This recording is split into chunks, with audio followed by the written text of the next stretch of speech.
विश्वामित्र जब विश्वनाथ राजा से विश्वामित्र बने, गृह त्याग करके जब विरक्त बन गए, साधना में लग गए, भगवान की भक्ति में लग गए, तो सतयुग में तो आपने कल भी सुना था कि सतयुग में तप लोग करते थे, योग करते थे। तो योग में उन्होंने 50,000 वर्ष तपस्या किया। सतयुग में मनुष्य की आयु कितनी थी? सतयुग में मनुष्य की आयु कितनी होती थी? मैं बताया था, बोलिए। सतयुग में मनुष्य की आयु कितनी थी? मनुष्य की आयु, सतयुग की आयु मैं नहीं पूछ रहा, किसी को याद नहीं? आए होता नहीं, हम किसको कथा सुना रहे हैं? मूर्ति की मूर्ति को है। एगो दुकानदार था, किराना दुकान करता था। महाराज जी कथा में कहे, जो घटी किलो से जोखता है ना, वो सामान जब घटी किलो से जोख के बेचता है, उसको नरक होता है। उसका लड़का आया था, कथा में बैठा सुन रहा था। रात को जब स्वामी जब कथा सुन के गया, खाया पिया सो गया। सुबह में जब जगा था, उसका बाप कहता है, हे बउआ, अरे वो देखा हो फला बाबू आयल बड़ा, जयप्रकाश जी आयल बड़ा, श्याम जी आयल बड़ा। उन्हें कहा 2 किलो हो, किलो से 2 किलो सीधी जोख के देगा। लड़का कहा कि बाबू जी किलो तो नहीं थे, मैं किलो खाऊं गया। कल हम कथा में गए ना, भागवत कथा सुनने, तो महाराज जी बोले कि जो कमी किलो से घटती किलो से जोखता उसका नरक होता है। हम उसको कुआं में फेंक दिए। उसका बाप का बेवकूफ मूर्ख रे मूर्ख राज, लोग कथा सुनने जाता है, देखने जाता है, करने के लिए जाता है। लोग जाकर बैठा, देखा, कथा सुना, खड़ा हुआ, अपना देह हाथ झाड़ा, बैठ के होते बैठी क्या देह हाथ झाड़ा, सब उसी जगह झाड़ देता है सुनने के बाद। अब तू घरे तक सताए हुए चला है।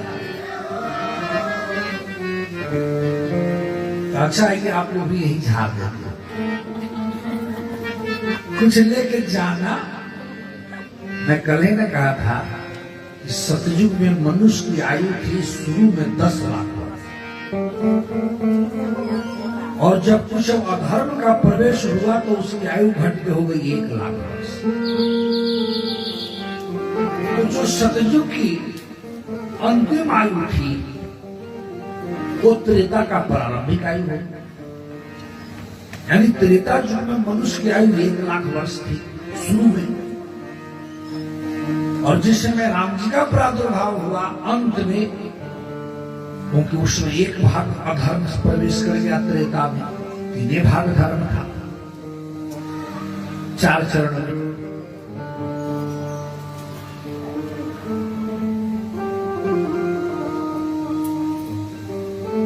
क्योंकि तप समाप्त हो गया,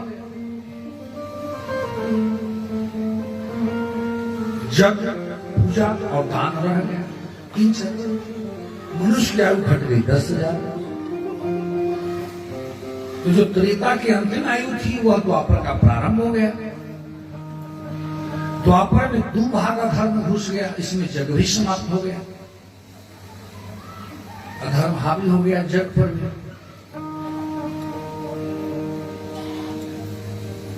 मनुष्य की आयु हो गई 1000 वर्ष।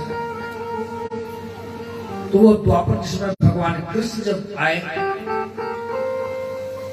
124 वर्ष भगवान कृष्ण रहे।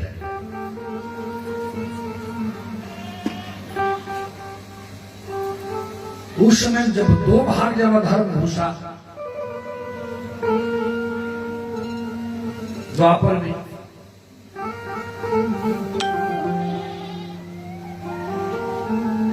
तो नतीजा यह हो गया कि जब कलयुग आना है तो मनुष्य की आयु हो गई 1000 वर्ष। जैसे ही महाभारत समाप्त हुआ और कलयुग का जब प्रवेश हुआ,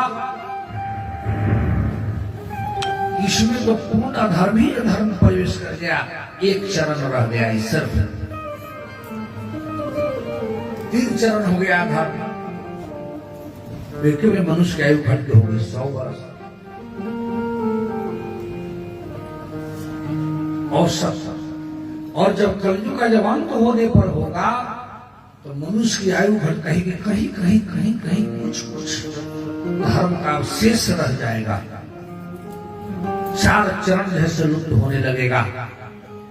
सिर्फ नाश नहीं होगा धर्म का, बीज रूप रह जाएगा। उस समय मनुष्य की आयु कितनी हो जाएगी? कल ना मैं कहा था 15 से 20 वर्ष।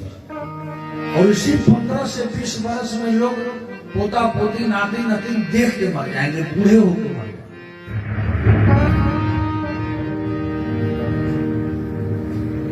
तो सतयुग में विश्वामित्र थे, विश्वरथ से विश्वामित्र बड़े जब तपस्या करते हुए चले गए, 50,000 वर्ष तपस्या करने के बाद जब इनके तप का तेज जब स्वर्ग लोक को प्रभावित करने लगा, तो देवराज इंद्र मेनका को भेजकर, अप्सरा को भेजकर इनके तप को भंग कराया। तो अब टीवी सीरियल में देखा हो। और मेनका से एक लड़की जन्म ली जिसका नाम हुआ शकुंतला। उसके बाद मेनका चली गई विश्वामित्र जी को छोड़कर। इनको आभास हुआ कि मेनका हमारे तप को भंग करने के लिए आया था, वो आई थी मेरे जीवन में। फिर अपने पश्चाताप की, अपने तपोबल के नष्ट का, फिर तपस्या करने चले गए। उस बच्ची को एक महात्मा ने पालन किया, कम ऋषि ने उसका पालन किया। उस लड़की का विवाह, गंधर्व विवाह जंगल में ही महाराज दुष्यंत से हुआ, जो हस्तिनापुर का ही राजा था। दुष्यंत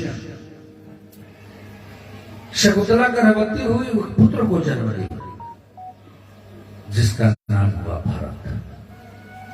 बहुत प्रभावशाली, बहुत प्रतापी भरत अपने पुरुषार्थ के बल से हिमालय से लेकर समुद्र तक, जहां तक भरत खंड था अर्जावर्त, सबों को अपने वश में किया और सबों का परिक्षत्र शासन किया, चक्रवर्ती सम्राट बना। उसी समय से उस भूमि का नाम भारतवर्ष है।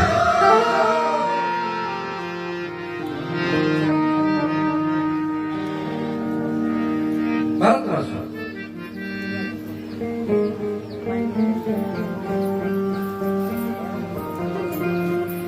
1,00,000 वर्ष तपस्या करने के बाद विश्वामित्र को ब्रह्म ऋषि पद मिला।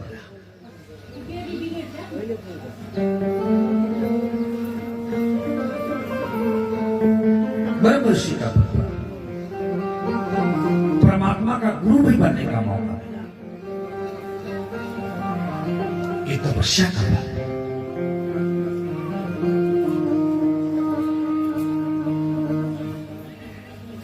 वह सतयुग से जब अभी एक ग्रंथ कलयुग का है, इसमें योग का, यज्ञ का सब लोग होगा, सब करेंगे, लेकिन जो लाभ मिलना चाहिए वो नहीं मिल पाएगा। क्यों? कि हमारी मनोवृत्ति बदली हुई है, बिगड़ी हुई है। शरीर में 10 इंद्रियाएं हैं, 10 इंद्रियों पर 10 विकार बैठा है। वह विकार हमें अपना काम करने नहीं देगा। छने रुष्टम, छने तुष्टम, रुष्टम तुष्टम, छने छने जग कर रहे हैं। कोई भी कुछ कड़क बात बोल दिया, क्रोध आ जाएगा, अहम हो जाएगा कि मैं यह कर रहा हूं, क्या तुम भी कर सकते हो? कैसा कर ले एक कली का प्रभाव, इसलिए इससे बचने का प्रयास अवश्य करना चाहिए। बोलिए आनंद कंद भगवान की जय, लीला बिहारी सरकार की जय। तो इस जीवन की गहराई को समझना होगा। कली में मुख्य प्रधान है कथा और नाम जप। जन्म जन्म का पुण्य जब उदय हो देख संग, मिटे मल की मलिनता उर्भावत सत्संग। मन का मलिनता साफ,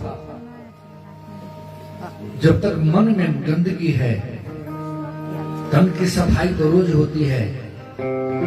बड़े बड़े अच्छे अच्छे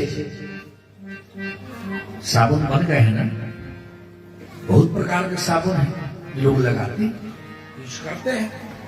तन की सफाई तो होती है, लेकिन आज सफाई कर लो फिर कल गंदा होगा।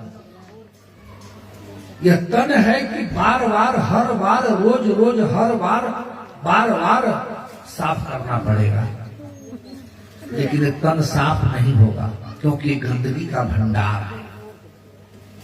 लेकिन एक सुयोग साधन तो है, शरीर एक साधन है।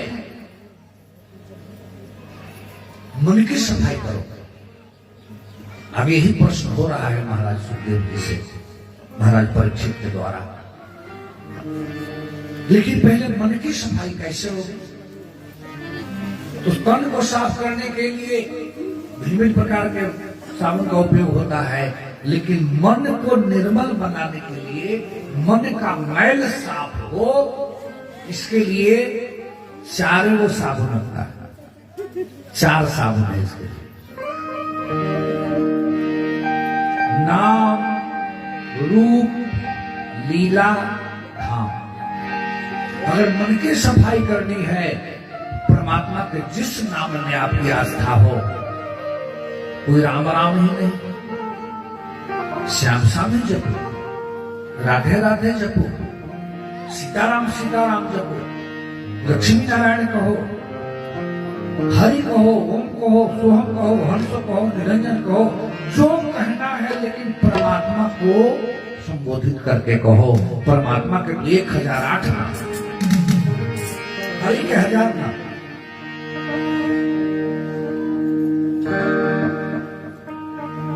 जो देवताओं को भी दुर्लभ है, देवता भगवान का नाम जपन नहीं कर सकते, या करेंगे भी तो लाभ नहीं मिलेगा। परमात्मा का नाम का जपन, परमात्मा के स्वरूप का ध्यान, चरित्र का श्रवण या गान, कथा को कहिए और सुनिए। अपने घर पर बैठ कर 10 मिनट कहिए ना, पूरे परिवार बैठ के एक बार हनुमान चालीसा पढ़ लीजिए। नहीं, अवश्य ओनली 10 मिनट्स 24 आवर, 24 घंटे में 10 मिनट पूरे परिवार को एक जगह बैठना अवश्य चाहिए, जिससे प्रेम बढ़ता है। आज हम लोग अपने आपस में जगह बैठना छोड़ दिया, जिसका नतीजा है कि परिवार बिखरता जा रहा है।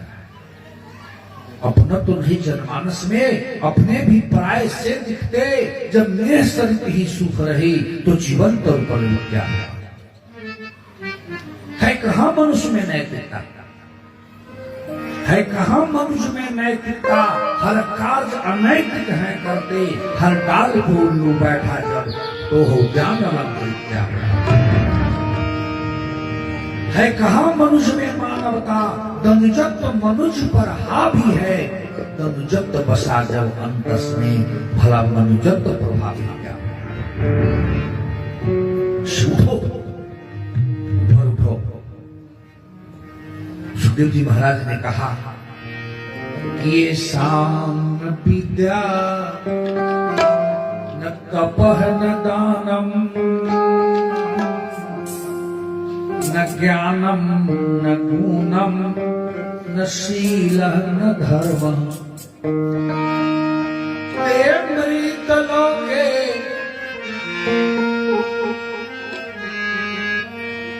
भूमि भार भूता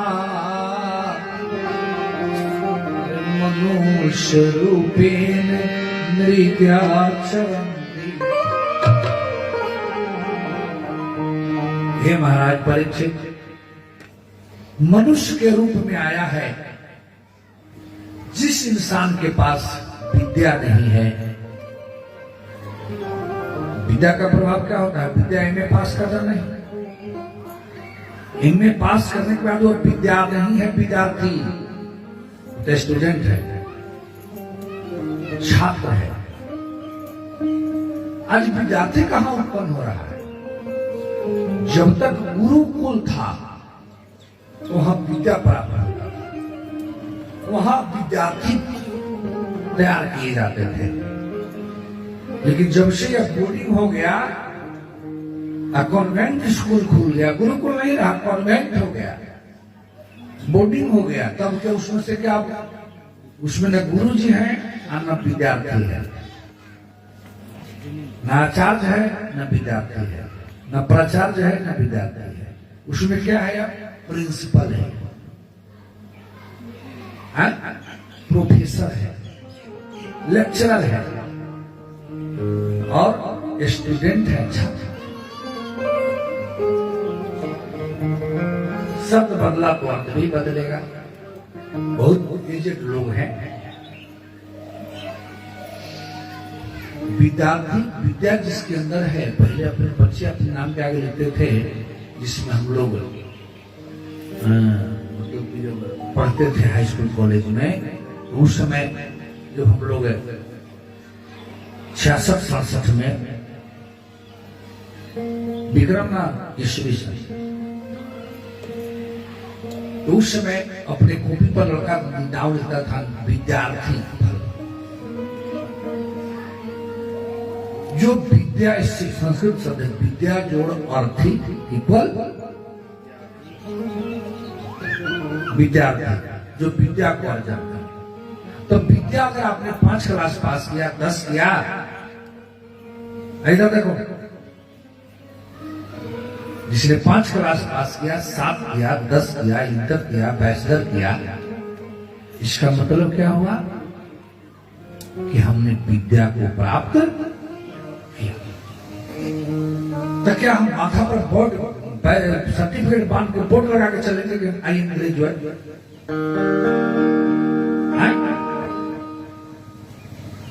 नहीं नहीं, बोर्ड लगा के नहीं चलोगे। लेकिन विद्या तुम्हारे अंदर है, विद्या हमारे अंदर है, इसकी पहचान क्या है? जिसे प्रकाश का नेचर है अंधकार को भगा देना, नेचुरली नेचर, प्रकाश का नेचुरली नेचर है अंधकार को भगा देना। पानी का नेचुरली नेचर है प्यास को बुझा देना। हवा का नेचुरली नेचर है गर्मी को भगा देना। अग्नि का नेचुरली नेचर है ताप पैदा करना, जला देना। इसे विद्या का नेचुरली नेचर है विद्या ददाती, विद्या ददाती। कोई नहीं बोलेंगे, कोई नहीं। विद्या ददाती कहाँ विद्या जो रखती, जो विद्या को अर्जन करे वो विद्यार्थी। तो विद्या तुम्हारे अंदर है, इसकी पहचान क्या होगी, इसका लक्षण क्या होगा, इसका नेचर क्या होगा, इसका स्वभाव क्या होगा विद्या का? विद्या ददाती विनयम, विद्या पहले विनम्र बना। जिस विद्या में विनम्रता नहीं है तो वह कौन सी विद्या, जो विद्या ददाती दंडनम, उदंड बना दे, वो कौन सी विद्या? कॉलेज से पढ़ के आए, कैंपस में से पढ़ के आए, ग्रेजुएट हो गए, बीए ऑनर्स कर लिए, बीए पास कर लिए, बीबीए कर लिए, एमबीए कर लिए, हाई कर लिए, हाउ कर लिए, सब कर लिए। अब मम्मी एक बात बोली तो मुंह टेढ़ करके बैठे।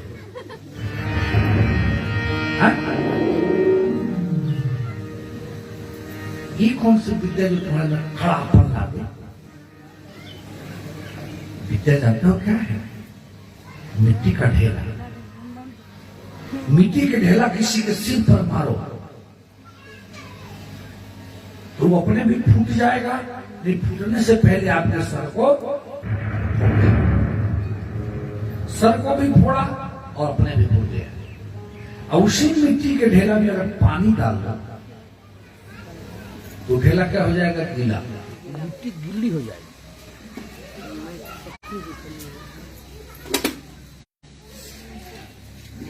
वो मिट्टी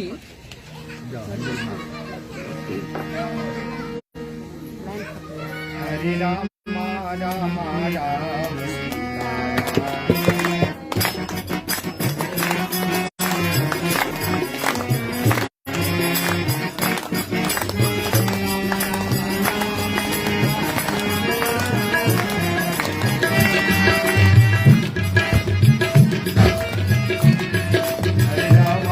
हरे राम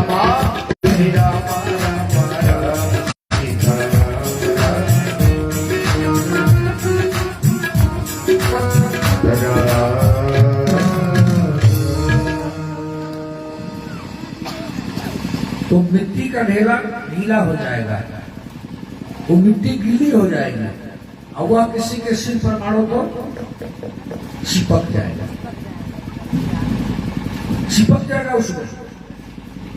अरे उसको हटाओगे तो वो अपना छाप छोड़ के ही हटेगा,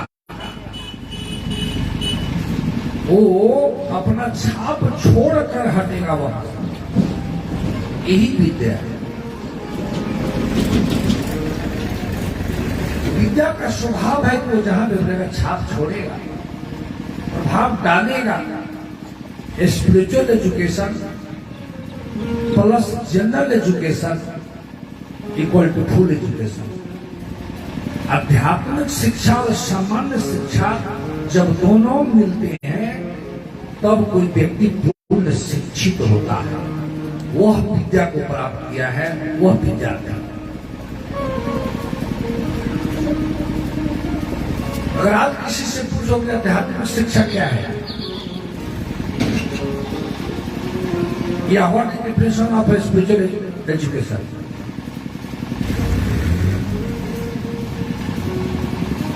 आध्यात्मिक शिक्षा और सामान्य शिक्षा में अंतर क्या है? आध्यात्मिक शिक्षा और सामान्य शिक्षा दोनों में क्या अंतर है? पढ़े लिखे लोगों के लिए सुनो, ध्यान से सुनो। ये ट्यूटर नहीं पढ़ाएगा कॉलेज में, वो स्वयं नहीं जानता। स्पिरिचुअल एजुकेशन और जनरल एजुकेशन, दोनों में what is difference between general education and spiritual education? दोनों में अंतर क्या है? आध्यात्मिक शिक्षा और सामान्य शिक्षा में अंतर क्या हो? अंतर क्या हो? तो आध्यात्मिक शिक्षा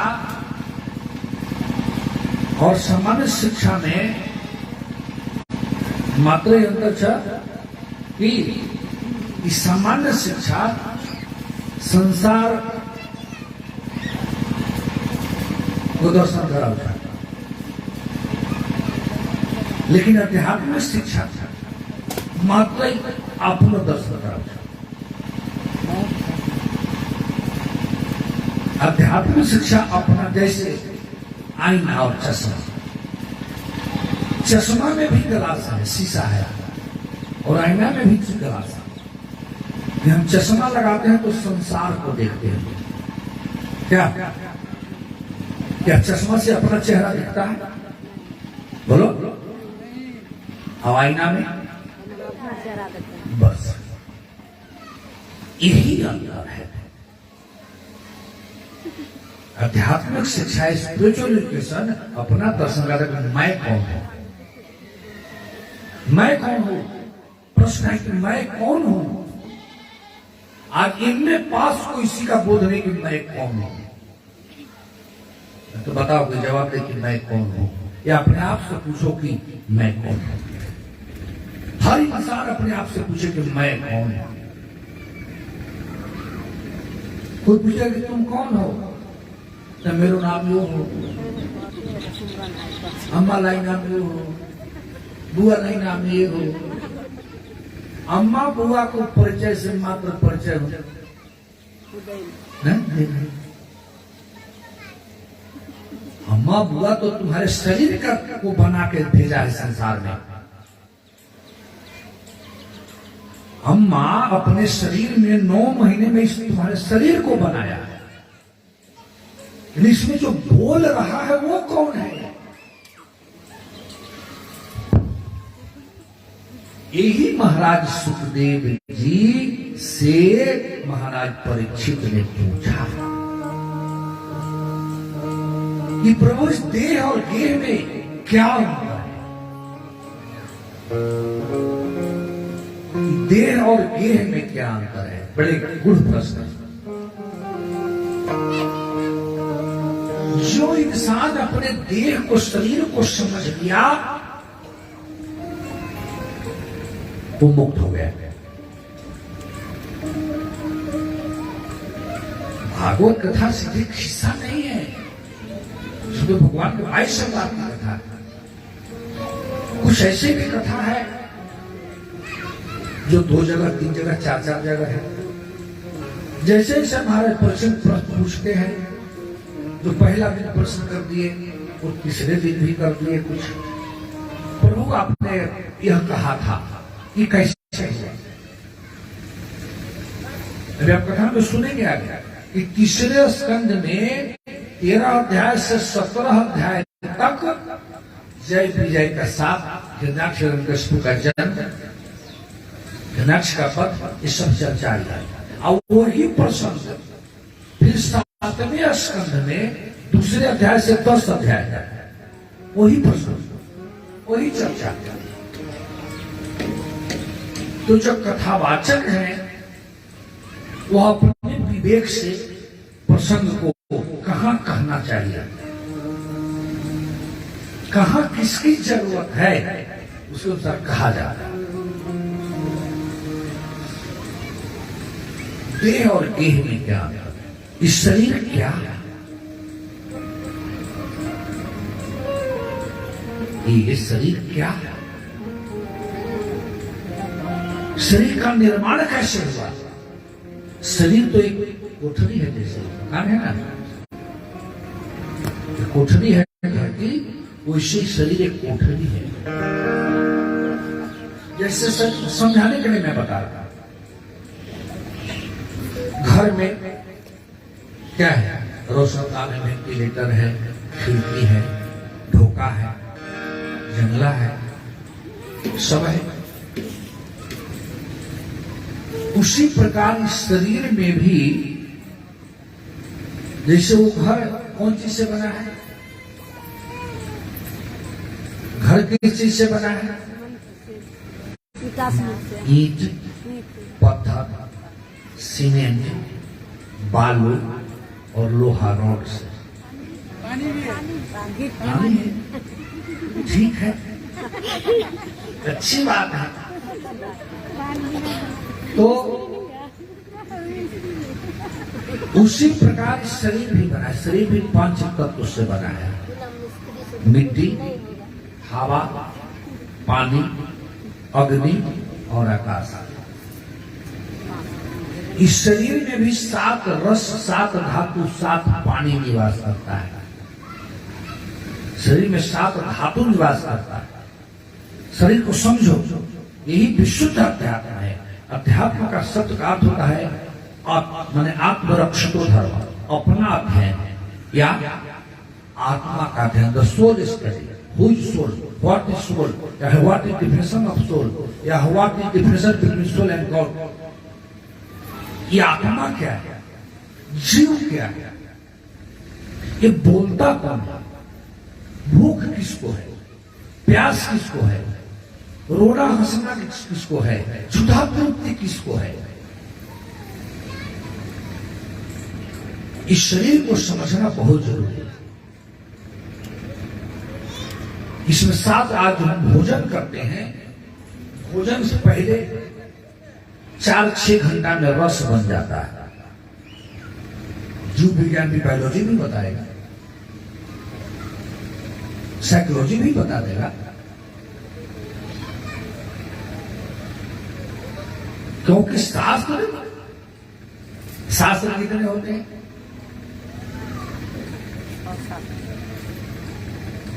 शास्त्र कितने हैं? बोलिए बोलिए, तो सभी लोग जानते हैं। 4 वेद और 6 शास्त्र। 6 शास्त्र है, सभी लोग जानते हैं। 18 पुराण सभी लोग जानते हैं। 4 वेद तो लोग कह देते हैं कि ऋग वेद, सामवेद, अथर्ववेद, आयुर्वेद। लेकिन कोई एमए पास हमको बतावे, आइए भी है ना, जो एमए पीएचडी किए हुआ है, जिसको अध्यात्म का ज्ञान नहीं है, धार्मिक ग्रंथ को नहीं देखा, वह बताओ कि शास्त्र 6 में 2-3 का नाम बताओ तो कौन कौन शास्त्र है? हमको लगता है कि एमए पास में नहीं, नाम नहीं बता पाएगा, पढ़ने की तो बात छोड़ो। तो जो नाम नहीं बता पाएगा वो देखा कहां, पढ़ा कहां। लेकिन सबसे रोड पर सबसे बड़ा ज्ञानी वही है। क्या रोड पर सबसे बड़ा ज्ञानी वही है? आज पढ़े लिखे लोगों से पूछो, लड़का लड़की से पूछो कि भाई शास्त्र कितने हैं, तो कहेगा भौतिक शास्त्र, रसायन शास्त्र, दर्शन शास्त्र, तर्क शास्त्र, मनोविज्ञान शास्त्र।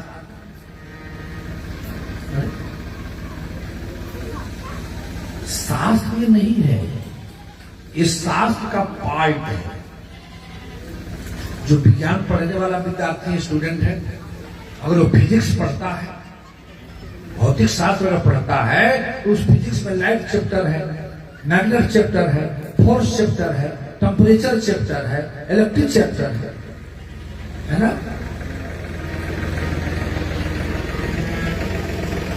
उन भौतिक शास्त्र में से मैग्नेट को एक चैप्टर को निकाल लिया तो चुंबक शास्त्र, इलेक्ट्रिक को ले लिया तो विद्युत शास्त्र, टेम्परेचर को ले लिया तो ताप शास्त्र, फोर्स को ले लिया तो बल शास्त्र, लाइट को ले लिया तो प्रकाश शास्त्र। वैसे ही शास्त्र 6 है, नोट कर लो, नहीं तो मोबाइल में सर्च करो ना, तो खाली मूवी देखोगे सर, टिकटॉक देखोगे जरूर, लेकिन मोबाइल पर सर्च नहीं करोगे कि शास्त्र कितने हैं। शास्त्र 6 ही है, सुनो, बाद में सर्च करना। शास्त्र 6 ही होता है। कौन कौन?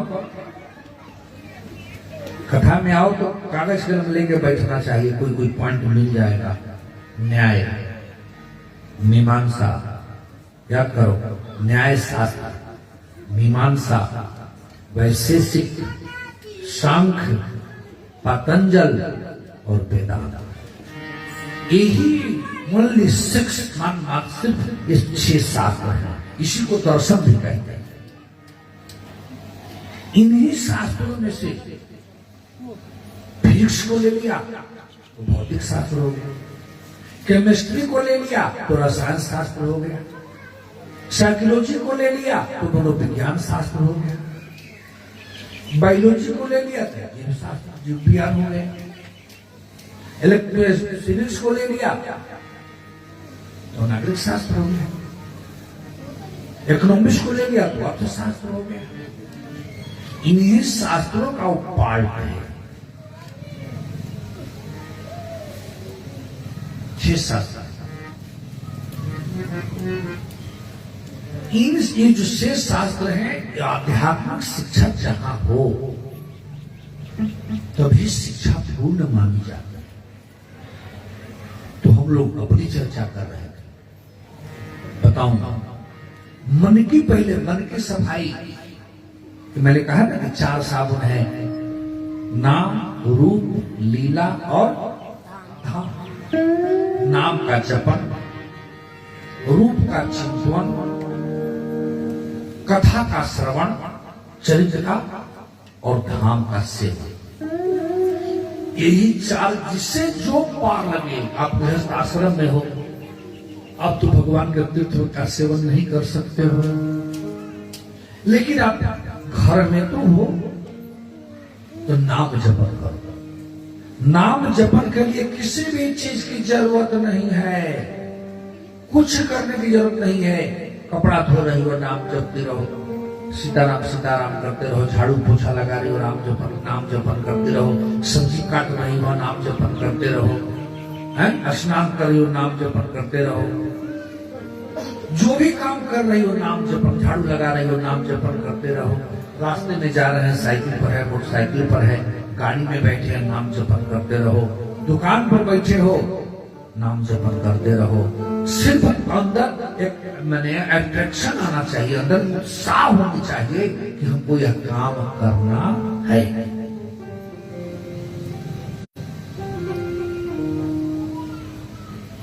अगर आपको विराटनगर जाकर कुछ सामान खरीदना है तो आप जाते हो तो रास्ते भर वही सोचते जाते हैं, मन ही मन प्लान बनाते रहते हैं, फलान दुकान नहीं लेंगे, फलान दुकान में ही कर देंगे, फलान दुकान में ही कर देंगे, सब्जी खरीदेंगे तो हौ सब्जी लेंगे। उसी प्रकार से टारगेट रखो कि हमें नाम जपन करते कर्म करो बुधिनाना, ध्यान धरो जह कृपा निधाना। मन की मलिन मन कभी परमात्मा का प्रिय नहीं हो सकता। आज का इंसान बड़ा दुख होता है, आज का इंसान अपने दुख से जितना दुखी नहीं है उससे कहीं 20 गुना ज्यादा वो दूसरे के सुख से दुखी है। दूसरे के सुख से दुखी है कि फलना कैसे बिल्डिंग बना लिया, फलना कैसे इतना बड़ा एस्टेब्लिश कर लिया, फलना कैसे जो है उसके पास 4 चक्का गाड़ी हो गई, फलाना का बेटा कैसे ऐसे बहुत बड़ा अफसर हो गया। अपने दुख से इंसान दुखी जितना नहीं है, आज का इंसान दूसरे के सुख से उससे 20 गुना ज्यादा है। इस प्रवृत्ति को हटाना पड़ेगा। हरि गुण गालो प्रभु के गुण गालो,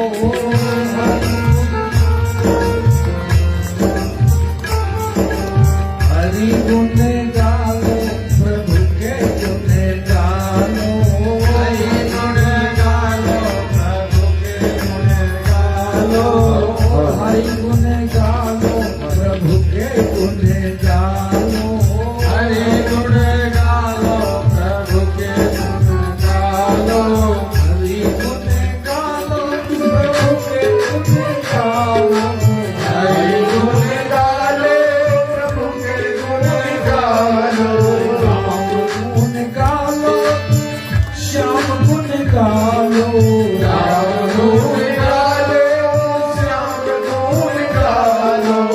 और क्या अरे मन की मलिनता तुम, अरे मन की मलिनता धो निकालो, मन की मलिनता को धो निकालो, मन की मलिनता को धो मिटालो, मन की मलिनता को धो निकालो, प्रभु के गुण गालो, हरि गुण गालो प्रभु के गुण गालो, हरि गुण गालो प्रभु के गुण गालो, हरि गुण गालो प्रभु के गुण गालो। और क्या करो? क्या माटी के देहिया को, माटी के देहिया को सोना बनालो, माटी के देहिया में सोना बनालो, माटी के देहिया को सोना बना लो, माटी के देहिया में सोना बनालो, हरि गुण गालो राम गुण गालो, हरि गुण गालो गुण गालो, राम गुण गालो श्याम गुण गालो, राम गुण गालो श्याम गुण गालो। हरे प्रभु के शरणिया भजनिया में मन को लगा लो, या मन को लगायो, के भजनिया में मन को लगा लो। या मन को लगायो, हरि गुण गालो, प्रभु के गुण गालो, हरि गुण गालो, प्रभु के गुण गालो, श्याम गुण गालो, राम गुण गालो, श्याम गुण गालो। होगा कैसे? जय हो, अरे सदगुरु चरणिया में, जय जय, सदगुरु चरणिया में सरगो लगा लो। दुनिया में सर को लगायो, गुण गालो, हरि गुण गालो, प्रभु के गुण गालो,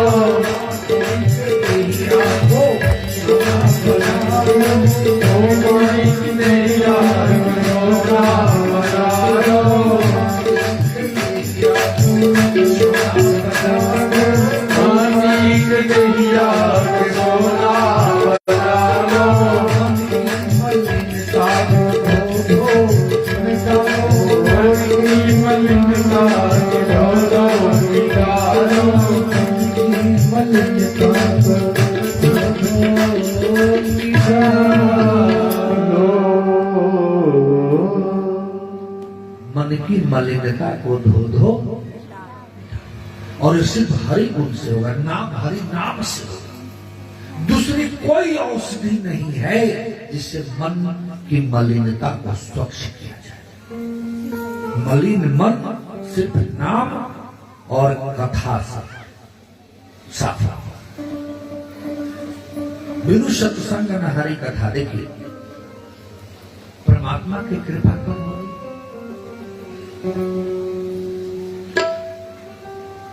जब हम पे तीन चीज होता है, राग, अनुराग और वैराग। संसार में अगर हमें आसक्ति है तो उसको राग कहते हैं। संसार से विरक्ति हो गई तो वैराग कहते हैं। प्रभु चरणों में अगर प्रेम हो गया तो उसको अनुराग कहते हैं।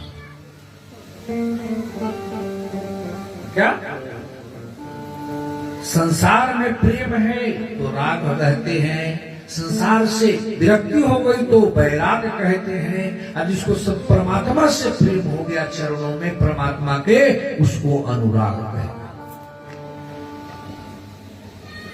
मिले ही न रघुपति बिनु अनुराग, राम जी बिना अनुराग का नहीं मिलते।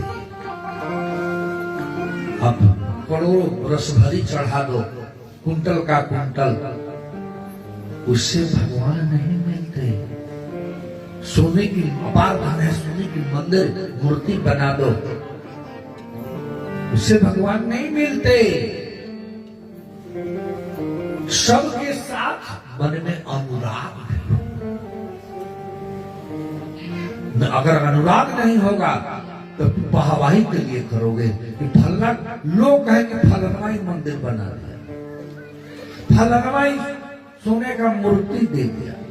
अरे तुम्हारा है क्या इस संसार में जो तू दे दिया? तू लाया था क्या? माँ के पेट से कौन क्या लेके आए? कहते सब हमर है। तुम्हारा बाप भी कहा हमर है, तुम्हारा दादा भी कहा हमर है, तुम्हारे परदादा भी कहा हमर है, तू भी कहता है हमर है, तुम्हारे बेटुओ कहेगा हमर है, तुम्हारे पुतों कहेगा हमर है। हम करते करते तो सब चला गया। अब फिर भी कहते हो हम। यही देह और गेह की आसक्ति, सुखदेव जी महाराज से महाराज परीक्षित ने यही कहा कि महाराज, देह और गेह में आसक्त जीव को, देह और गेह के में आसक्त जीव की अधोगति कैसे होती है, जरा उसका वर्णन हमें बताइए।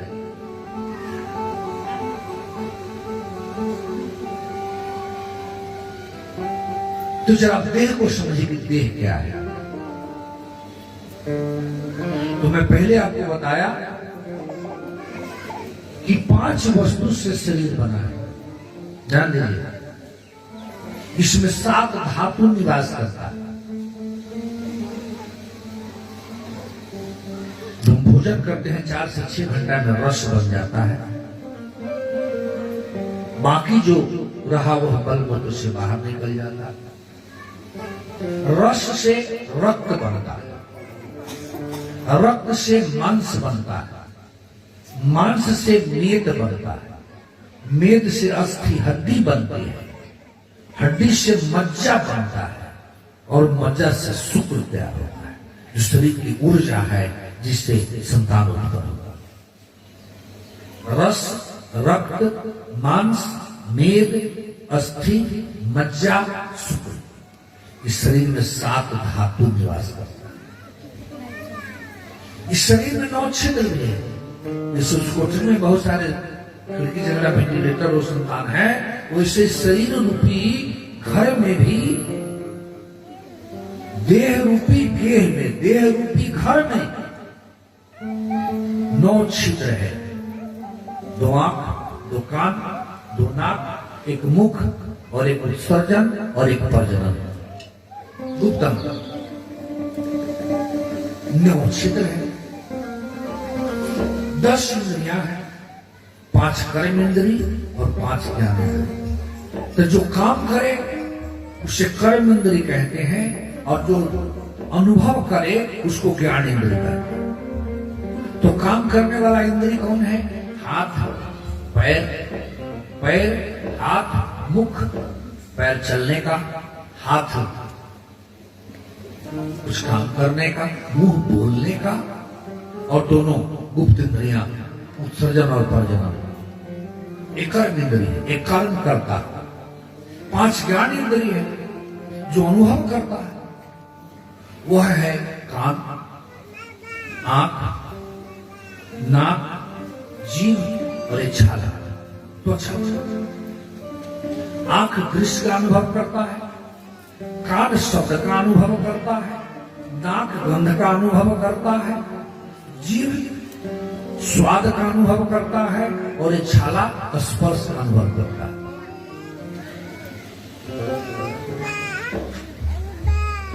एक बार कभी आप लोगों ने सोचा कि परमात्मा हम सबों का नाक कहां बनाया? बीचे बोर्ड में खड़ा कर दिया। क्या सब संसार ना हुई, बच्चा को ले जाइए यहां से, ना वो सुनने देगा, ना आप सुनिएगा, ना उसको खेलना, दूसरों को भी डिस्टर्ब होगा। बच्चा खिलाइए मत यहां पर। वो बच्चा सबका ध्यान आकर्षित करेगा, ना आप सुनिएगा ना दूसरे को सुनने दीजिएगा। बोलिए आनंद कंद भगवान की। अन्ना तो बैठेगा वो तो पीछे बैठा बच्चा। बोलिए श्री सीताराम जी सरकार की, श्री राधा रानी सरकार की जय हो। तो क्या कह रहे थे? 5 कर्म इंद्रिय और 5 ज्ञान इंद्रिय। तो ये नाक सारे संसार के जितने भी मनुष्य हैं सबका नाक परमात्मा ने मुंह के ऊपर बनाया। क्यों? मुंह के ऊपर क्यों बनाया? ये ललाट के ऊपर क्यों नहीं बनाया? संसार के हर मनुष्य का नाक इस बीचे बोर्ड में खड़ा कर दिया, सबको इसी जगह है इसलिए अच्छा लगा। क्या कान बगल में खड़ा कर दिया, 2 साइड में 2 तो सबको है, तो सब जगह अच्छा लगता है, यही अच्छा लगता है। ये नाक भी अगर सबका माथे पर होता या बगल में होता तो सबको अच्छा लगता। कान बगल में रहता अच्छा लगता है, नाक बगल में रहता तो अच्छा ना लगता। सबको रहता तो अवश्य अच्छा लगता। लेकिन नाक का फंक्शन क्या है? नाक का काम क्या है? सीधे श्वास लेना नहीं, सुगंध और दुर्गंध की पहचान तो मुंह के ऊपर क्यों? कभी आपने जो थिंकिंग किया, सोचा? हाथ के पास क्षमता नहीं है कि हम किसी चीज को पकड़ते हैं तो इसमें सुगंध है या दुर्गंध, यह क्षमता हाथ के पास नहीं। लेकिन जैसे ही जब मुंह में इसको डालना चाहते हैं तो मुंह में डालने से पहले ये नाक उसको गंध ले लेगा, इसमें सुगंध है कि दुर्गंध है, खुशबू है या बदबू। इसके ऊपर, नाक से ऊपर आपको बुद्धि मिली है, सोचने की प्रवृत्ति मिली है, आंख को देखने की प्रवृत्ति मिली है। तो देखिए कि क्या है, सोचिए इसमें बदबू है या सुगंध है। बुद्धि से सोचो कि इसको हमें लेना चाहिए कि नहीं लेना चाहिए। अगर मैंने खुशबू और बदबू भी जिस नाक को पसंद हो जाए, क्या वह नाक सुअर का नहीं होगा? अजय, ये तो सुअर का नाक है जिसको सुगंधित चीज भी पसंद है और दुर्गंधित चीज भी पसंद है।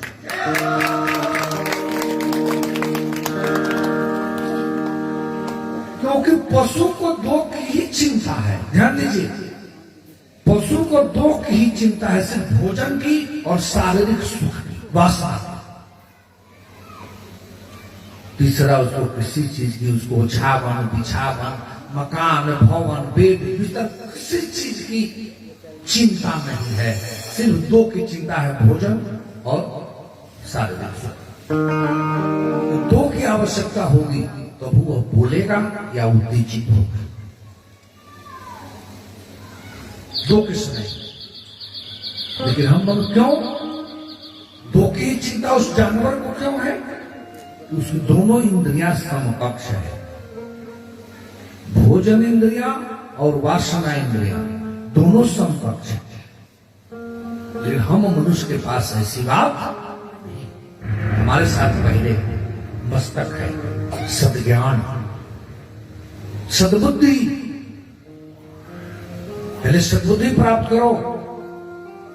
सद्ज्ञान अगर होगा तभी आंख अच्छाई को देखेगा, नहीं तो बुराई को भी देखेगा। तब यह अच्छे शब्द को सुनेगा, नहीं तो बुरे शब्द को भी सुनेगा। नाक अगर सद्बुद्धि सही है तब तो सुगंधित चीज को नाक स्वीकार करेगा, बुद्धि से एक्सेप्ट करेगा। हम नहीं, अगर गड़बड़ है तो दुर्गंधितों को स्वीकार कर लेगा। तब मुंह है, इतना समझने के बाद तब भोजन। हाथ है, कर्म करो, हृदय है, से परमात्मा से प्रेम करो, अच्छी वाणी बोलो, मुख अच्छी वाणी बोलो, ये तो मार्ग है ना। लेकिन भोजन का ब्लडर तो यहां है।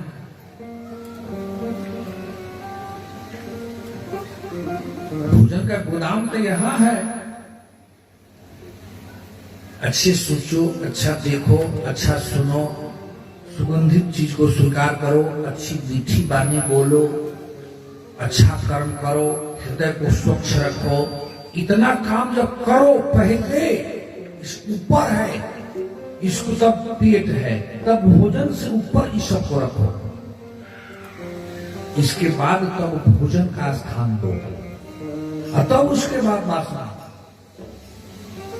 लेकिन जानवर की तरह इस सब को छोड़ दो और सीधे भोजन और वासना में लग जाओ, ये तो जानवर का जीवन है।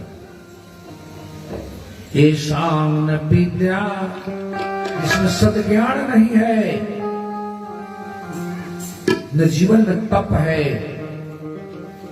गृहस्थाश्रम में जो ही है, अब 2 घंटा तप करो ना, 2 घंटा उपवास करो, 4 घंटा उपवास करो ना, सुबह जब निकले से निवृत्त हो, पहले 5 मिनट भगवान का पूजा कर लो, एक बार हनुमान चालीसा पढ़ न लो, फिर भोजन करो।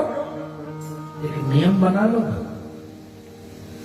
एक नियम तुम बना लो कि हम स्नान करने के बाद, आज युवा पीढ़ी तो और खत्म हो गया, तुम उसके बापे मत नहीं करो। पुरुष को देखते हैं कि नहाए, खाएगा पहले, अच्छा नहाए कौन दे, अरे अब तो सारा साधन हो गया, सिर्फ बाथरूम में जा करके ब्रश करके स्नान करने में, फ्रेश होने में तुमको कितना समय चाहिए? 20 मिनट 25 मिनट बहुत हो गए। अब बाथरूम में जाओ, फ्रेश हो, ब्रश करो, स्नान कर लो, अब बस 5 से 10 मिनट जिस भगवान ने आपकी आस्था हो तो फिर भोजन करो, 24 घंटा के लिए फ्री हो गए। लेकिन वह 10-20 मिनट का काम तू 3 घंटा में करता है। अब तो यो कहता है कि मेरे पास टाइम नहीं है। आधा घंटा बहुत हो गया कि आप बाथरूम में जाओ, फ्रेश हो, स्नान ब्रश करके स्नान करो, एक अगरबत्ती जला के हनुमान चालीसा एक बार पढ़ लो। अगर हिंदू हो तो इतना काम करने में कितना देर चाहिए? आधा घंटा बहुत हो गया, आप 24 घंटा के लिए फ्री हो गए। खाओगे पहले, नहाओगे 2 बजे तो 1 बजे, तो बाल बच्चों से काट रहेगा। वो तो ठंडा है तो 4 दिन पर नहाएगा, सप्ताह पर नहाएगा। ये मनुष्य का दैनिक नियम है। धर्म का दूसरा नाम है कर्म। पूजा करना, भगवान का भजन करना एक धर्म का रूप नहीं है। कहा जाता है वो तो अध्यात्म। धर्म का दूसरा नाम है कर्म। जैसे माता पिता ने आपको जन्म दिया, पोसा पाला बड़ा किया, तो पुत्र का कर्तव्य क्या है? माता पिता के प्रति उनके आदेश का पालन करना, समय आने पर उनकी सेवा करना, जैसे वो प्रसन्न रहे वह काम जिम्मेवारी रोकना अपने ऊपर, यह कर्तव्य हुआ। धर्म भी तो यही हुआ। ये अगर कर्म है आपका माता पिता के प्रति, बहू का कर्तव्य है सास ससुर के प्रति, तो यही धर्म भी है। धर्म का दूसरा नाम है कर्म। धृंग धातु से धर्म, धार्याति की धर्म, जिसको धारण किया जाए वही धर्म। धर्म का दूसरा नाम है कर्म। वो कर्म। बोलिए आनंद कंद भगवान की, लीला बिहारी सरकार की। इधर है आपके नेपाली में हम रौतहट जिला में कथा करने गए थे, तो वहां कॉन्फ्रेंस हो रहा था। एक लड़का था शैलेंद्र, उसको हम लोग की सेवा में रखा गया था। सेवा में रखा गया। हम लोग अंदर कोठरी में एक स्कूल में, हाई स्कूल में थे, रूम में रहने की व्यवस्था की गई थी। तो गेट पर, बड़ी अच्छी बात, गेट पर हम लोगों को सुना कर वो लड़का कहता है, हम धर्म को नहीं मानते हैं, ये सब बकवास है, आडंबर है। 2 बार 3 बार 4 बार रिपीट किया।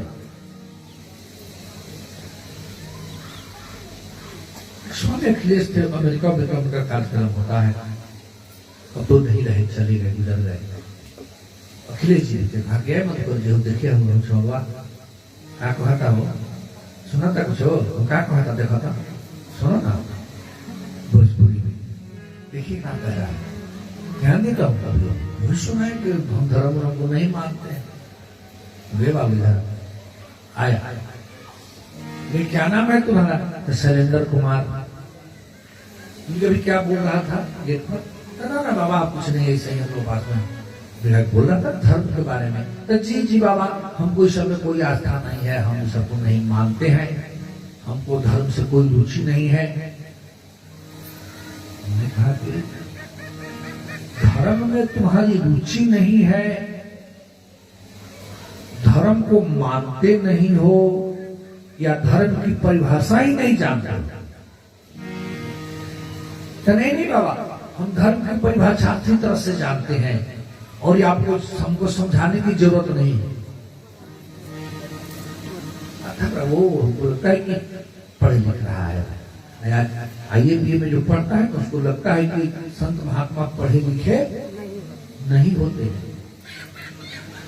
इसलिए छोटा पुस्तक तो पढ़ लिए बोल रहे हैं। हमने कहा कि पढ़ते हो? तो जी किस क्लास में पढ़ते हो? तो हम मास्टर डिग्री के सेकंड पार्ट में छात्र हैं, एमए की। थोड़ा हंसी आ गई, अरे तुम मास्टर डिग्री करने जा रहे हो, मास्टर डिग्री का छात्र हो, अब तुमको धर्म की परिभाषा का बोले कि धर्म किसे कहते हैं? तनेट बाबा हम अच्छी तरह से जानते हैं धर्म की परिभाषा, लेकिन मानते नहीं। तुम तो खड़ा बात का प्रेमी से कहा जाएगा ना तो छोड़ा सा तो झगड़े कर। उन्होंने कहा कि आप सुन, तू तो हमारा भाई है, तुम्हारी बहन मेरी बहन है, तुम्हारी माँ मेरी माँ के समान है, तुम्हारी बेटी मेरी बेटी के समान है। वो लोग यहाँ कहीं होगा ना, बहुत बड़ा मास है, बहुत बड़ा मास था, 7,000 8,000 10,000 लोग थे। सब लोग तो घर वाले यही पर होंगे ना, तो जी सब है। सुन एक मिनट, तू अपने माँ, पत्नी, बहन और बेटी चारों को ले आ। तो किस लिए बाबा? बुलाओ ना, एक बात बताना, बोलिए ना किस लिए? हमने कहा कि सुनो, तुम तो धर्म को मानते नहीं, उन सबों को बुलाओ, और अगर तुम धर्म को नहीं मानते हो तो बस सारे गांव वाले भी तुम्हारे बैठे हैं, बाहर वाले भी हैं, इन सबों के बीच में बस एक बार मात्र ओनली 1 चांस, 9 सेकंड का मात्र एक बार इन सबों के बीच में, सबों के सामने एक बार अगर धर्म को नहीं मानते हो तो एक बार माँ को बेटी कह दो, बेटी को माँ कह दो, बहन को पत्नी कह दो और पत्नी को बहन कह दो। सॉरी बाबा, ये कैसे होगा? बेवकूफ, इडियट, पागल, इंटरप्रिटेशन ऑफ रिलीजन, यह धर्म की परिभाषा है, यही धर्म है। और यह धर्म हम मानते हैं, धर्म में हम जन्म लिए हैं, धर्म में ही जीवित हैं, धर्म में ही जीते हैं और धर्म में ही मरेंगे। हमसे धर्म नहीं है मेरे प्यारे, धर्म से हम हैं। यह हमारा धर्म कहता है कि हम जिसने हमें संसार में लाया वो मेरे पिता है, जिसने प्राण, जिसने शरीर निर्माण किया वो मेरी माँ है, जिस पिता ने प्राण दिया, जिस व्यक्ति ने, वो मेरा पिता है, जिसने मेरा भरण पोषण किया वो मेरा परिवार है, जिससे मेरा, जो मेरे एक माँ से जो जन्म लिए वो मेरा भाई है, वो मेरी बहन है, जिसको हमने पैदा किया वो मेरी बेटी है, जिसके साथ हम जीवन जी रहे हैं वो मेरी धर्म पत्नी है। ये हमारा धर्म का। जानवर के पास कोई धर्म नहीं है, तो वहां माँ बहन बेटी का भी कोई नाता रिश्ता नहीं है। जब तुम जानवर की तरह काम शुरू कर दो तब कहना कि मैं धर्म को नहीं मानता। तो कहता है बाबा सॉरी, हम नियम को नहीं मानते हैं, लेकिन बेवकूफ गधा, अरे मनुष्य का नियम है, it is rule of man life. मनुष्य जीवन का नियम है। जब मनुष्य जगता है सुबह तो पहले पेट साफ करता है, फिर पाइप लाई, हाथ पाँव मुंह नाक आंख कान सब साफ करता है, फिर सर्वांग स्नान करके पूरे शरीर की सफाई करता है, फिर पूजा करने वाला पूजा करता है, भोजन करने वाला भोजन किया, काम करने वाला काम किया, आराम करने वाला आराम किया। ये मनुष्य के जीवन की नियम शैली है, मानव जीवन का ये संस्कार है। लेकिन जानवर के पास कोई नियम, उसका खाना पैखाना सब साथे चलता है। तो जो तो नियम को पालन कर रहे हो यही तो धर्म है। हम एक सामाजिक प्राणी है, ये धर्म कहा कि हम मनुष्य सामाजिक प्राणी है। नहीं तो खा लेना, सो लेना, आहार निद्रा, आहार निद्रा भय मैथुनानी सामानि चैमानि निर्णाम पशुना। आहार निद्रा भय मैथुनानि सामानि चैमानि निर्णाम पशुना। भय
हर जीव का स्वभाव है। आहार निद्रा भय मैथुनानी सामान्य चैमानेन्द्र नाम पशुनाम ज्ञानम नरानाम अधिको विशेषो ज्ञाने निहीना पशु भी समाना। महाराज सुखदेव जी महाराज ने कहा कि राजन, कि जिस मनुष्य के पास विद्या नहीं है, तप नहीं है, ऐशाम न विद्या न तपो न दानम, जिसमें दान की प्रवृत्ति नहीं है, कुछ देने की किसी को प्रवृत्ति नहीं, न ज्ञानम न गुणम न शीलम न धर्म, अपने कर्तव्य पालन करने की प्रवृत्ति जिसके पास नहीं है। हम सबों का अपना अपना धर्म है।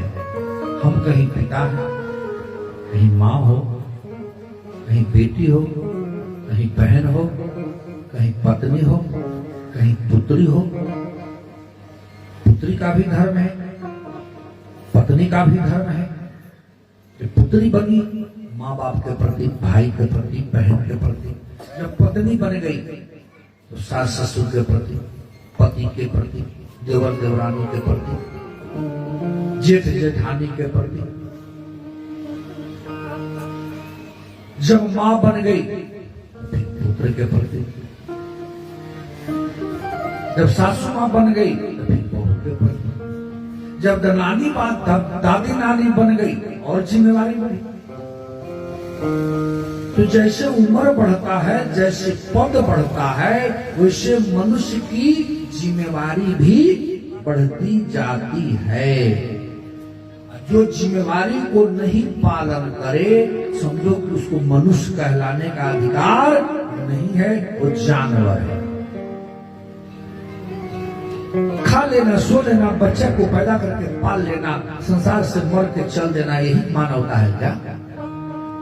अरे ये तो पूर्ण रूपे पशुता है, पशुता।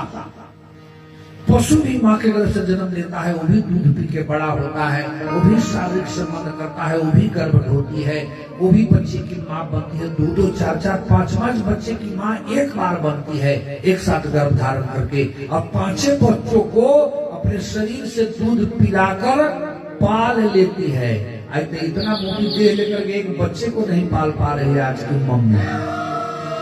माँ तो है, मम्मी बच्चे को दूध पिलाना भी उसको पाप समझती है। लेकिन वो पशु माँ को देखो कि 5-5, 4-4 बच्चे को एक बार जन्म देकर सबों को अपने शरीर से दूध पिलाकर पाल ली। वो कहाँ किसी पर भोजन पर, एक्स्ट्रा डाइट पर भरोसा करता है कि कोई हमारे बच्चे को कुछ लिया के खिला दिया, पिला दिया। फिर भी स्वतंत्र है। बताओ, उसका मोह है, न राग है, न फलना है, न चिलना है, कुछ नहीं है, जबकि अपने कर्म का फल भोग रहा है। तुम जब कर्म करने के लिए परमात्मा की कृपा तुम पर हुई, आय जन्म लब्धम निशु भारता जिले मुकुंद शिवोपैकम अस्पृहाइना, तुम इस भूमि पर आकर जन्म लिए और परमात्मा की भजन भक्ति करने में लगे हुए हो। देवताओं का आश्चर्य होता है, यह सौभाग्य हमें प्राप्त है। महाराज सुखदेव ने कहा कि हे महाराज परीक्षित, इस शरीर में 5 कर्म इंद्रियाएं हैं, 5 ज्ञान इंद्रियाएं हैं, और मुख ऐसे तो 10 प्राण, लेकिन मुख्य 5 प्राणवायु है। प्राणवायु, अपान वायु, उदान वायु, समान वायु, व्यान वायु। प्राण वायु का काम है श्वास जो आप चल रहा है, श्वास जो आप लेते हो। समान वायु का काम है शरीर में धक्का मार करके ब्लड को दौड़ाना। जब हार्ट में धड़कन होता है, जो रक्त चल रहा है नस नाड़ी में, इस समान वायु का काम है रक्त को दौड़ाना। उसके बाद व्यान वायु का काम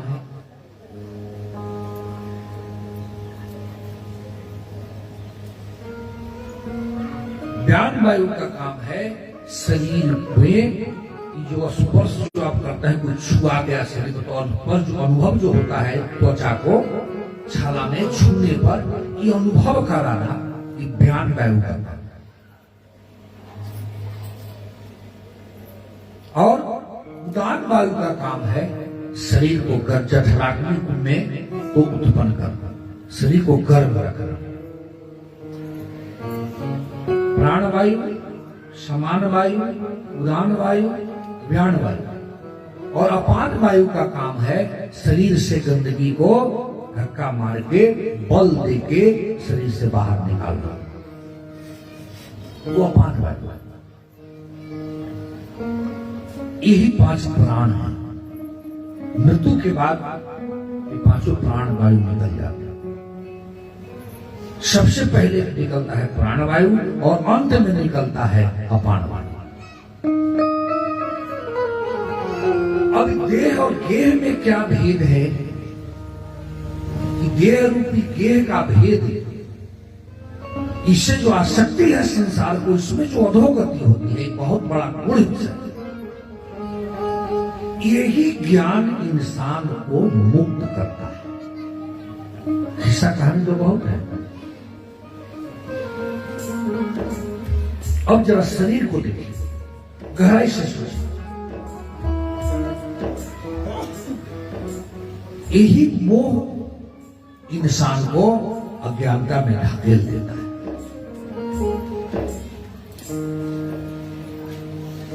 यही अज्ञान जब सब जीव जानता है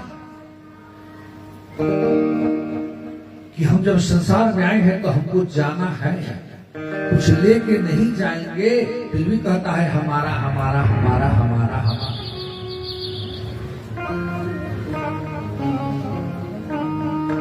सोचो जरा, क्या लेकर तू आया जग में,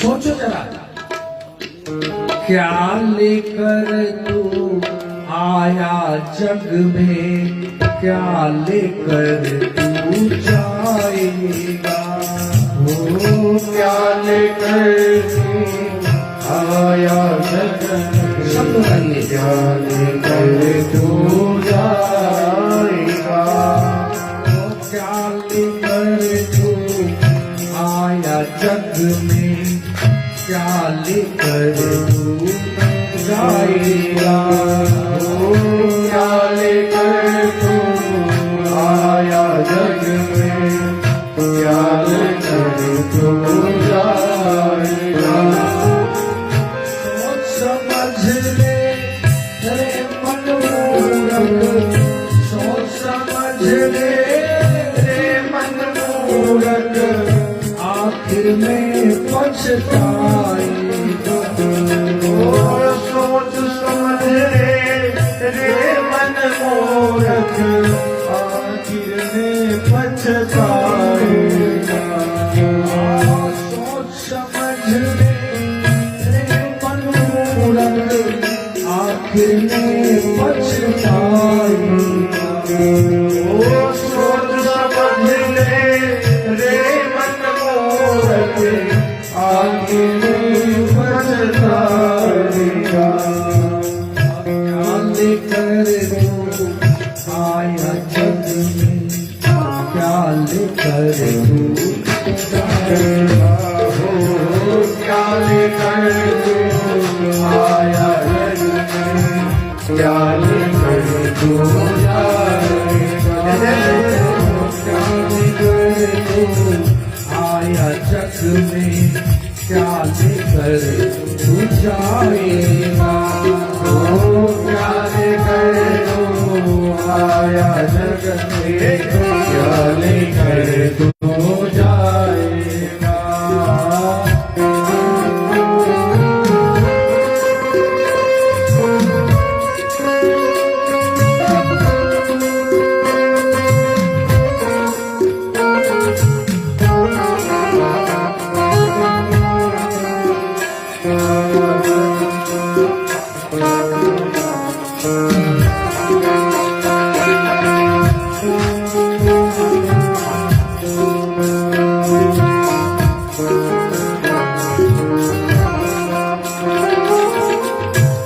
जिसको आप सब अपना कहते हो, मेरा मेरा मेरा,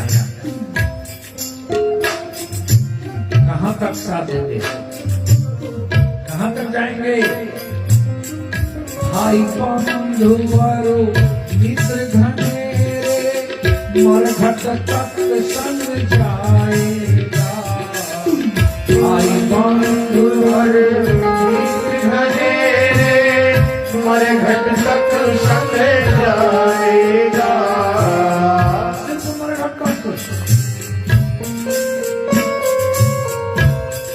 पढ़ने भी पढ़ेगी तो केवल मकान तक, परिवार में सब लोग जाएंगे केवल श्मशान तक, पुत्र भी फर्ज निभाएगा सिर्फ अग्नि नाम तक।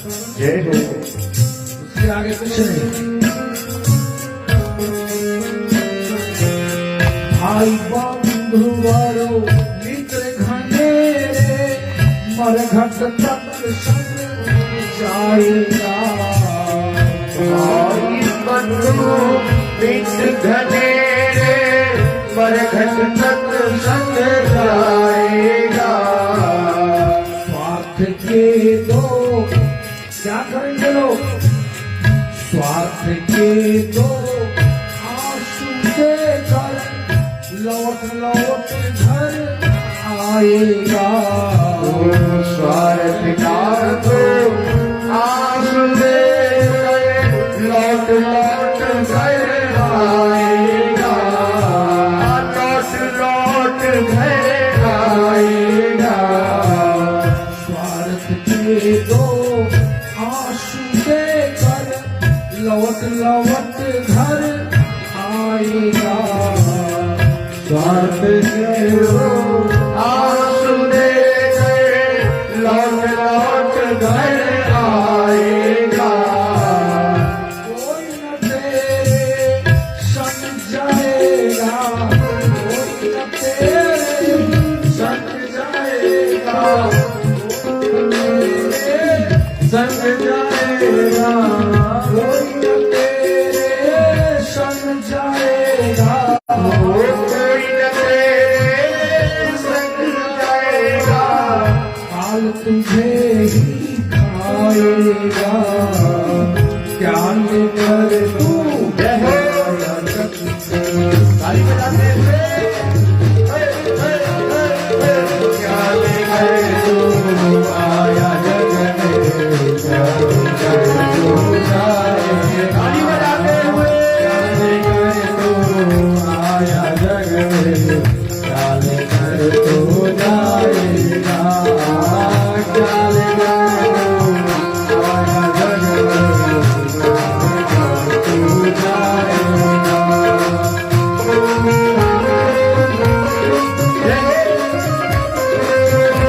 अरे ताली बजाओ।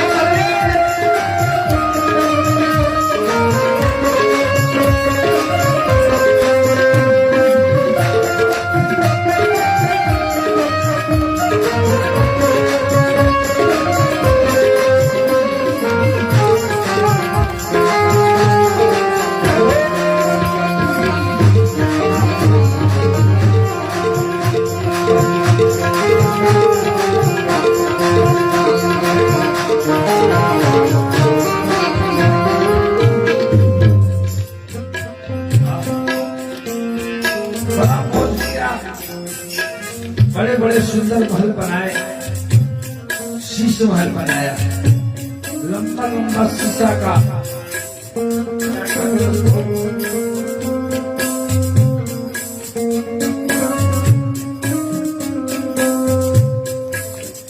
आईना लगाया, खूब सजाया। वाह, कंचन जैसी तेरी काया। रोज तो आप देखते हो, निहारते हो बड़े बड़े शीशे में, क्या हाल होगा इसका? अरे जब श्वास है ठीक है, इतना भी बहुत सुंदर तुम्हारा बॉडी है, शरीर है, बड़े सुंदर हो, अगर प्राण निकल गया नहीं है कि काला कलुगा है, कहा कर लो, जवान है तो रख लो, सुंदर है तो संज्ञा में रख लो। देखो मिनट नहीं,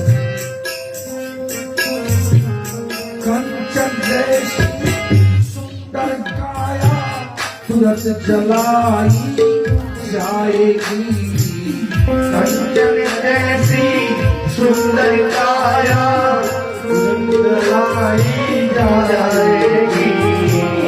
कंचन जैसी सुंदर काया सूरत जलाई जाएगी। कंचन जैसी कोमल काया सुरंग जलाई जाएगी। जिस नारी से जिस पुरुष से देह घने वो भी देख डराएगी। जिस नारी से प्रेम घनेरा वो भी देख डराएगी। जिस नारी से देह घनेरी वो भी देख डराएगी। जिस नारी से देह घनेरी वो भी देख डराएगी। जय हो। हमारी आवाज से डरेगी वो पुरुषों का शरीर चाहिए था। शरीर तो चिता में जल गया, तुमसे कोई नाता रिश्ता नहीं। खत्म। कुछ दिन तक तो याद करेगी, कुछ दिन तक तो याद करेगी।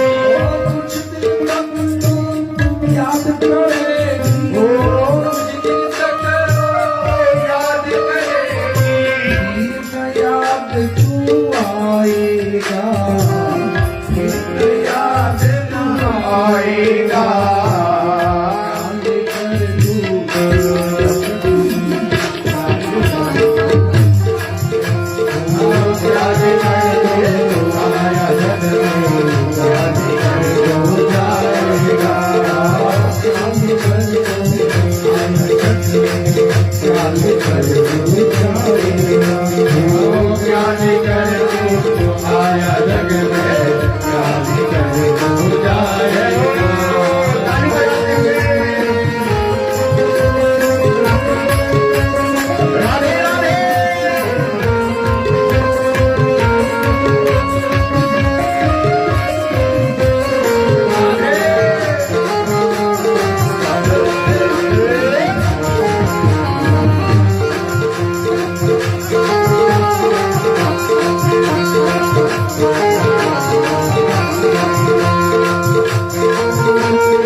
बहुत अमीर है तो उसका यह काम नहीं होगा।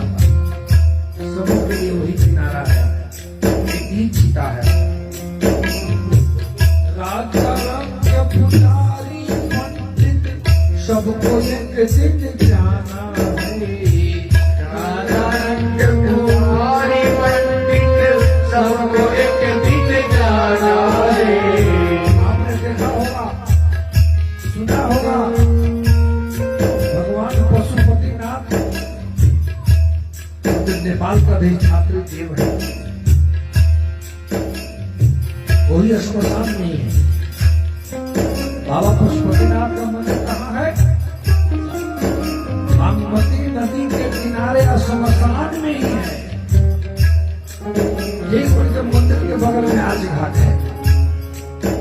नेपाल नरेश की भी मृत्यु हुई, महाराजा महाराजा महारानी राजकुमार सबों को एक ही साथ उसी चिता पर जलाया गया। जहाँ प्रजा है वही राजा। राजा रंग पुजारी पंडित सबको एक दिन जाना है।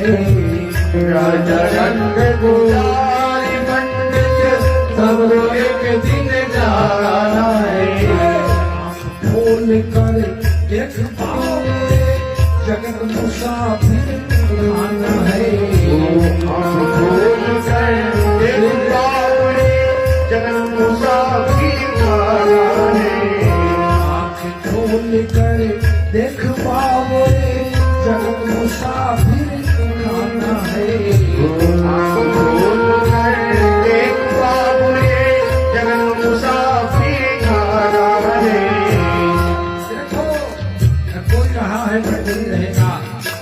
है सो जाएगा।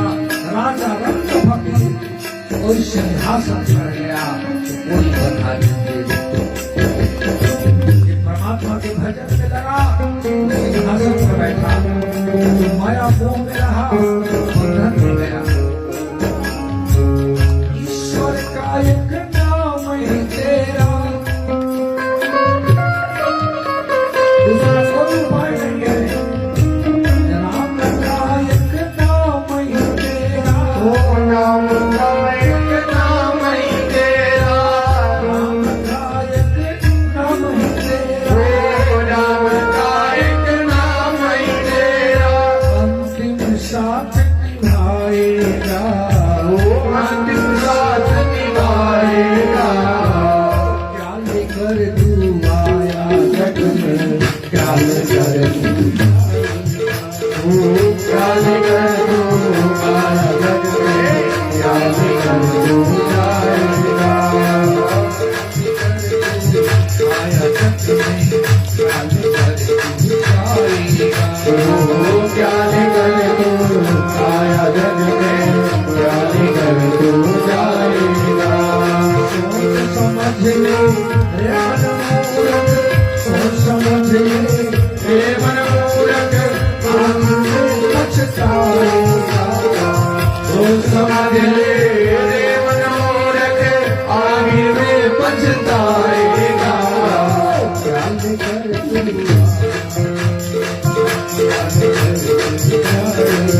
तू ओ क्या लेकर तू आया जग में, क्या लेकर तू जाएगा।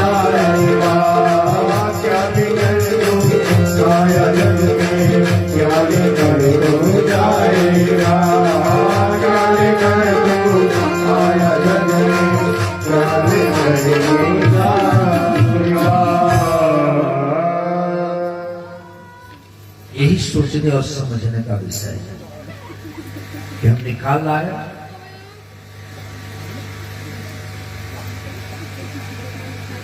क्या लाया और क्या पाया, क्या खोया और क्या पाया।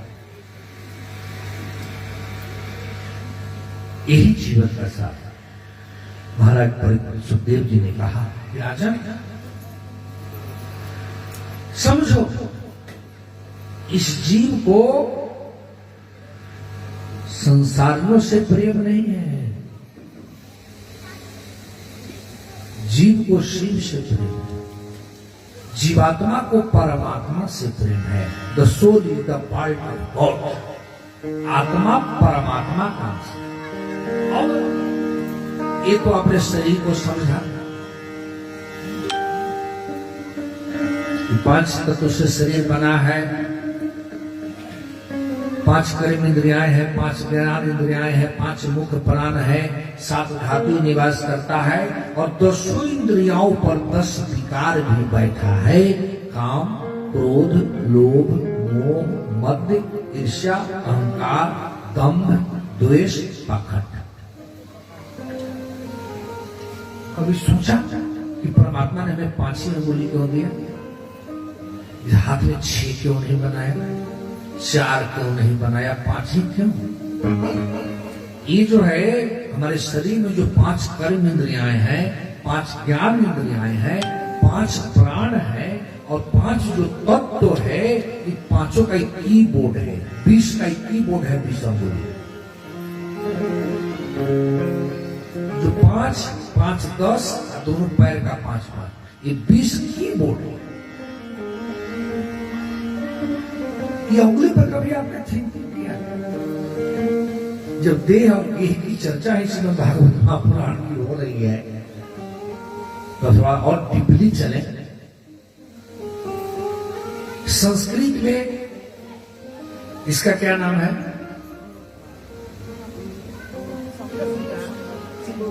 अंगुली का नाम कहिए, अंगुली का नाम आप लोग बताइए। इसका क्या नाम है? अंगूठा। ठीक बात है। इसका इसका बिचला। ये अंगूठा तो बिचला है। आइए कनगुड़िया। हाँ, ठेठ भाषा देहाती। कनगुड़िया, बिचला, अंगूठा, ठीक है ना। संस्कृत में अंगुष्ठ का, तर्जनी, मध्यमा, अनामिका और कनिष्ठिका संस्कृत में। अंग्रेजी में, फिलॉसफी में it is defence finger, it is a spiritual finger, it is family finger, it is danger finger और इट इज फ्रेंड फिंगर। यह अंगूठा दोस्त है। लेकिन देहाती भाषा में अंग्रेजी में पांचों का नाम है, संस्कृत में पांचों का नाम है, लेकिन देहाती ठेठ भाषा में कनगुड़िया, बिचला, अंगूठा दुओं का नाम क्या है किसी के दिमाग में? ये दो का नाम ही नहीं है।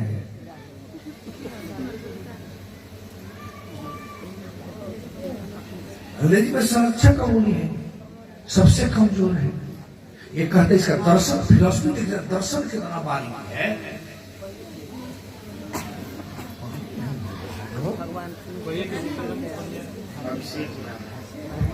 पानी गिर रहा है यहाँ से।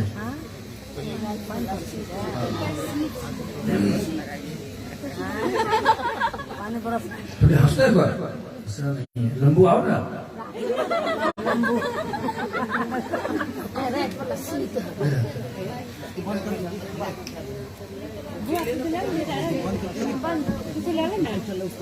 लाइव